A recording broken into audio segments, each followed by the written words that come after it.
This is Oliver. He's a artist who works on many various different mediums of art and filmmaking and all sorts of really, really interesting work.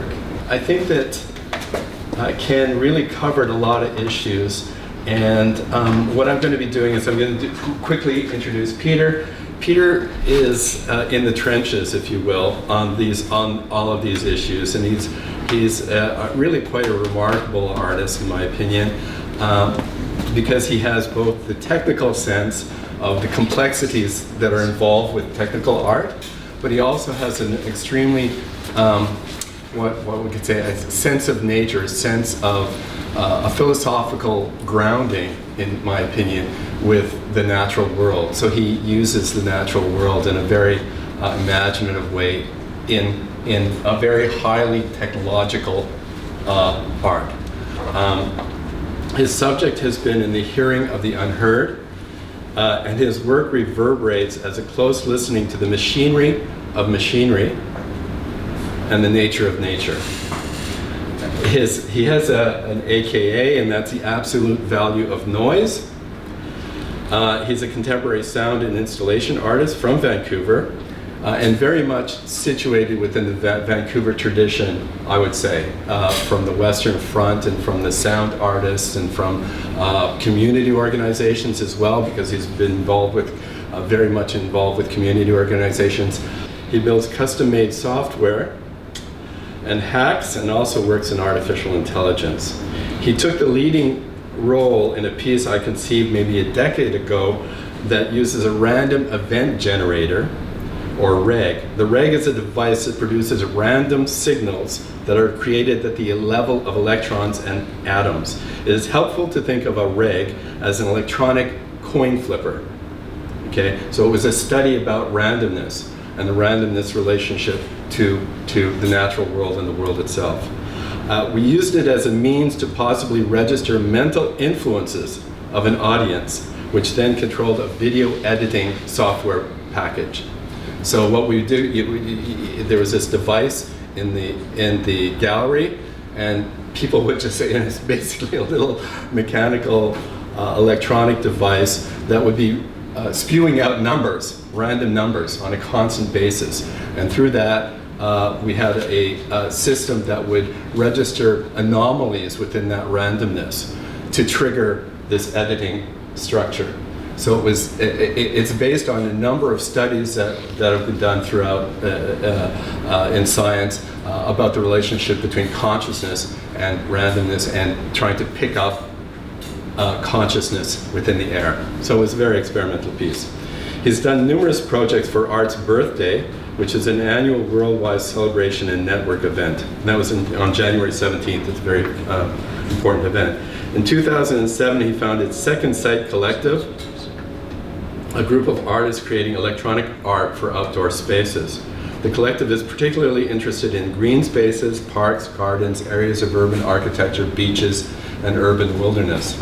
So this is very interesting too, because it's this relationship between high technology, personal software development, and the environment itself. The art created by Second Sight causes the audience to do a double take, transforming a familiar space into a meta-site. A meta-site is a place where art has created a heightened sensory experience. It causes a sense of curiosity and enchantment in the viewer.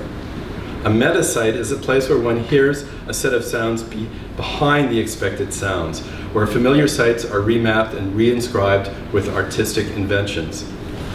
Now, the reason why he does this, in my analysis or my reading of his work, is that art originates as an expression of the unknown, a diary of chaos written via the blank face of an eternal beginning. Creativity as an eternal beginning. It's always like something new. Plato referred to this as anamnesis, the memory that reveals the fullness of the present. Now there's a quote from someone that I think everyone should read. He's a really great writer. This is Gregory Bateson. He wrote a book called Mind and Nature, A Necessary Unity. And he wrote he was very much involved with cybernetics in the early days of cybernetics, and also anthropology, etc. All that is not information, not redundancy, not form, and not restraints is noise, the only possible source of new patterns. Obliquely but meaningfully, this leads us to an examination of the Japanese Sukinkutsu, whose literal definition is a water kodo cave. The Sukinkutsu is a meditative sound installation for Japanese traditional gardens, which was invented in the Edo period, but only recently rediscovered. When there's water falling down on it, it goes through the stones and into the pot and resonates. And so it's a completely random sound, but it's very beautiful as well. For me, one of the really interesting things about the Sukinkutsu is that it was completely lost for decades and only recently rediscovered.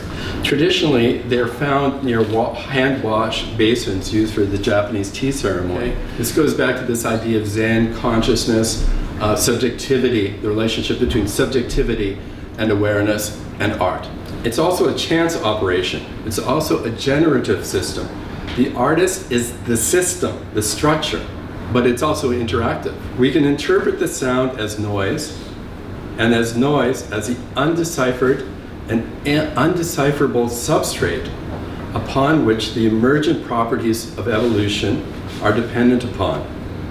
In other words, and relative to our possibilities of becoming partners in our own evolution, and this is related to the AI, and this is another quote from Bateson, the unchanging is imperceptible unless we are willing to move relative to it.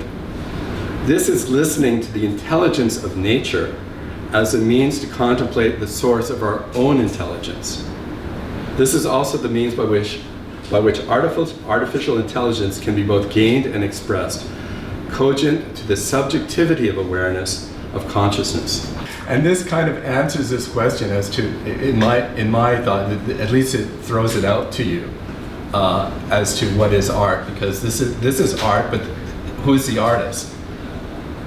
Peter Couri. It's been interesting listening to everybody's ideas today. There's so many things I could talk about in response, but I think I'm going to actually focus on the work that I've done in the context of outdoor installations. So I started doing outdoor work around 2006, which is what it says on the slide here.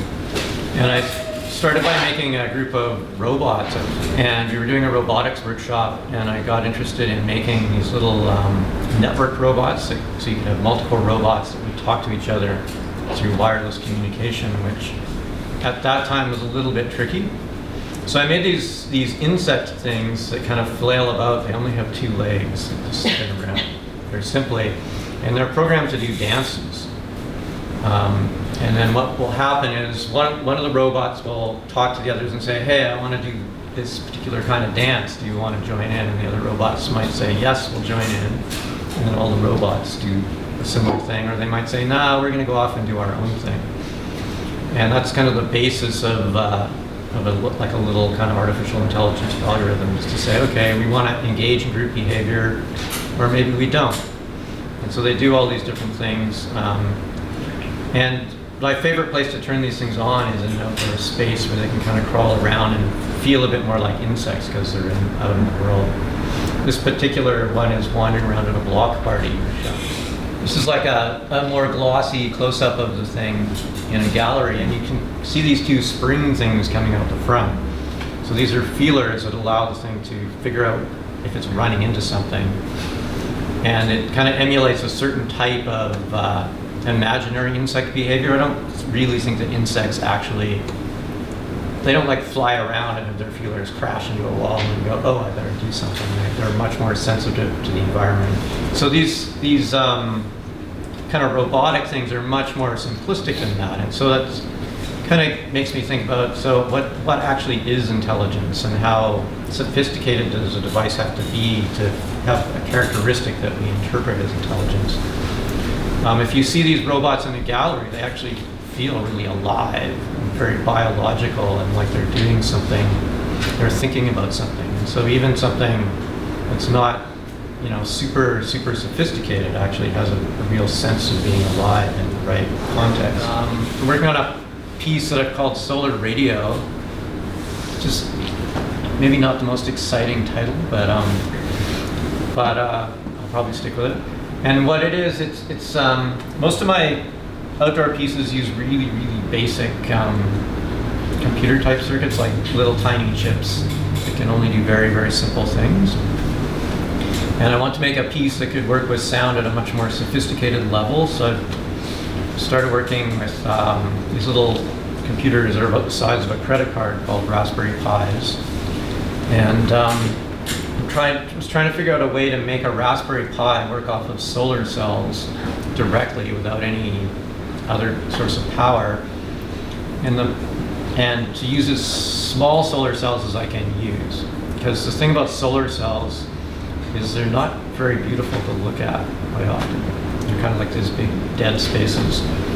And it's like one of the jokes in the early days of video art is you can make a video that looks really beautiful, but a TV screen is just ugly, right? And so a lot of artists struggle to try and figure out how can you make a video screen actually look nice. And so it's similar what I find with solar cells is they're not the greatest things to look at. So I like to try and keep the amount of solar cells small relative to what I'm doing. So, and one of the things with computers is, you may have had this problem with your computers, if you suddenly yank the power cord out and the next time you go to turn the computer on it may not want to start up. It may go, sorry, my hard drive is corrupted or something. So to have an artwork that is turning itself off and on like all day long because the sun's gone behind a cloud or a tree or something is a little bit tricky. And Raspberry Pis actually, when they first power up, they need a lot of power, and then once they're running, they don't need very much power at all. So I'm a bit of like not just an artist, but an engineer and electronics freak. So I've spent a long time just kind of making a little device that kind of conditions all the power and makes sure all that stuff is happy. And then it gives me the ability then to have this computer that's probably as powerful as this one I'm showing you the slides on, but it's tiny and outside. So I can make a sound piece that's a little more sophisticated.